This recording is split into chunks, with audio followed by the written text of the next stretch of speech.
ಭಾಸ್ಕರತಿ ಈ ಪರಪುರುಷನ ಪರಾವಹಿಸಿ ಮಾತನಾಡುವುದನ್ನು ನೋಡಿದರೆ ಪತಿವ್ರತೆ ಆಗುವುದಿಲ್ಲ, ಪಾತಕಿ ಆಗ್ತೀಯ, ಕೊಲೆ ಪಾತಕಿ. ನೋಡು, ಮೊದಲೇ ನನ್ನ ತಮ್ಮನ ಬಿಸಿ ರಕ್ತ. ಇದರ ಬಗ್ಗೆ ಏನಾದರೂ ಸ್ವಲ್ಪ ಸುಳಿವು ಸಿಕ್ಕರೆ ಸಾಕು, ನಿನ್ನನ್ನು ಸುತ್ತ ಬೋಲಿ ಮಾಡಿ ಆ ಭಸ್ಮವನ್ನು ಹಣೆಗೆ ಹಚ್ಚಿಕೊಳ್ಳುವ ಕೆಟ್ಟ ಹಠದವನು ಆ ನನ್ನ ತಮ್ಮ. ನೋಡು ಸುಜಾತ, ಈ ನಿನ್ನ ಗುಣ ನನಗೆ ಮೊದಲೇ ಗೊತ್ತಿದ್ದು ನನ್ನ ತಮ್ಮನ ಮಡದಿಯಾಗಿ ಸ್ವೀಕರಿಸಿರುವೆ. ಇನ್ನು ಮೇಲಾದರೂ ಒಳ್ಳೆಯ ರೀತಿಯಿಂದ ನಡೆಯುವುದನ್ನು ಕಲಿತುಕೋ. ನಾನು ನಿನ್ನನ್ನು ಇಷ್ಟೇ ಹೇಳುವುದು, ಒಳ್ಳೆಯ ರೀತಿಯಿಂದ ನಡೆದರೆ ಸರಿ. ಹಾ, ನಡೆಯೊಳಗೆ. ए सदानंद, सीसी का घर तेरा है, पत्थर का दिल मेरा है. शीशे का घर तेरा है, पत्थर का दिल मेरा है.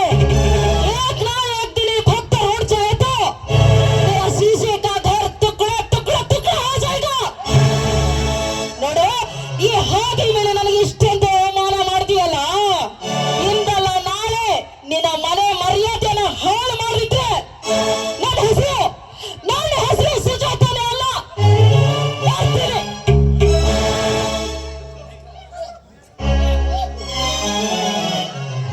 ನಿಲ್ಲು ಮಿಸ್ಟರ್ ನಟರಾಜ್, ನಿಲ್ಲು. ನೀನು ಹೋಗೋದಕ್ಕಿಂತ ಮುಂಚೆ ನನ್ನದೊಂದು ಮಾತು ಜ್ಞಾಪಕದಲ್ಲಿಟ್ಟುಕೋ. ನನ್ನ ತಮ್ಮನ ಹೆಂಡತಿಯ ಜೊತೆ ಇನ್ನೊಮ್ಮೆ ಕಂಡಿದ್ದೆ, ಆದರೆ ನಿನ್ನ ಎದೆಗುಂಡಿಗೆಯನ್ನು ಸೇಳಿ ರಕ್ತ ಕುಡಿಯುವ ಹುಲಿ ನಾನೆಂದು ನೆನಪಿನಲ್ಲಿ ಇಟ್ಟುಕೋ.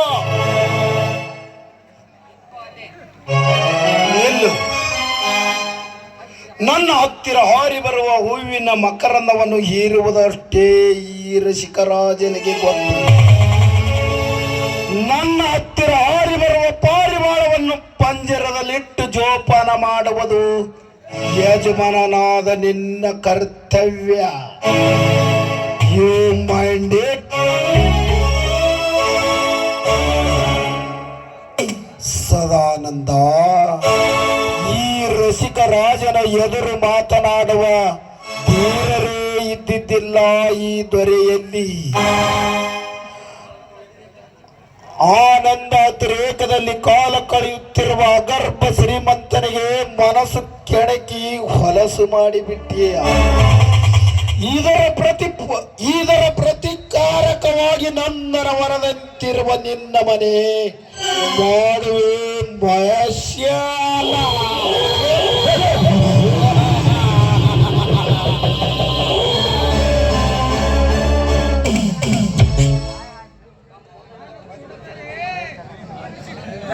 ತಮ್ಮ, ಎಂತ ಹೊಲಸಿನ ಮನಸ್ಸಿನ ಹೆಣ್ಣನ್ನು ಬಂದಳಪ್ಪ ನಮ್ಮ ಮನೆಗೆ. ತಮ್ಮ, ನಿನ್ನ ಕರ್ಮ, ತಮ್ಮ ನಿನ್ನ ಕರ್ಮ.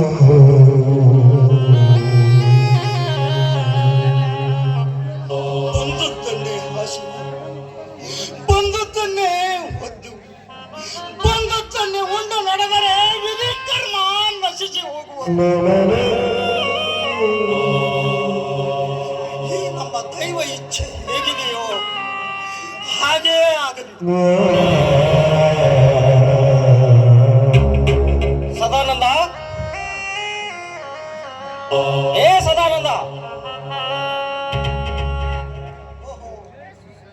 ಯಾಕೋ ಇವತ್ತು ಕೆಲಸಕ್ಕೆ ಬರಲಿಲ್ಲ? ನಮಸ್ಕಾರಪ್ಪ. ಏಕೋ ಇವತ್ತು ನನ್ನ ಮನಸ್ಸಿಗೆ ನೆಮ್ಮದಿ ಇಲ್ಲ ಸೌಭಾಗ್ಯ, ಅದಕ್ಕೆ ನೀನು ಕೆಲಸಕ್ಕೆ ಬರಲಿಲ್ಲ. ಮನಸ್ಸು ಸರಿ ಇಲ್ಲ. ನೀನು ಮುಖ ಸಪ್ಪಗ ಮಾಡಿದ್ದು ನೋಡಿ ನನಗೆ ಸಂಶಯ ಬಂತು. ಯಾಕೋ ಸದಾನಂದ, ಏನಾಯಿತು?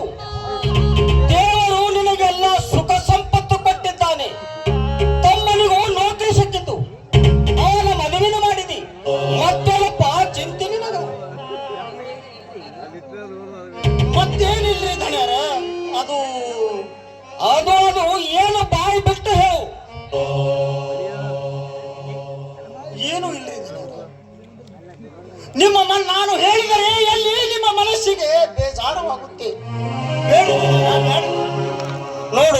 ಮಗ ಸುಳ್ಳು, ನೀನೇ ಖರೆ ಅಂತ ನಂಬಿ ನಡೆದವನ ನಾನು.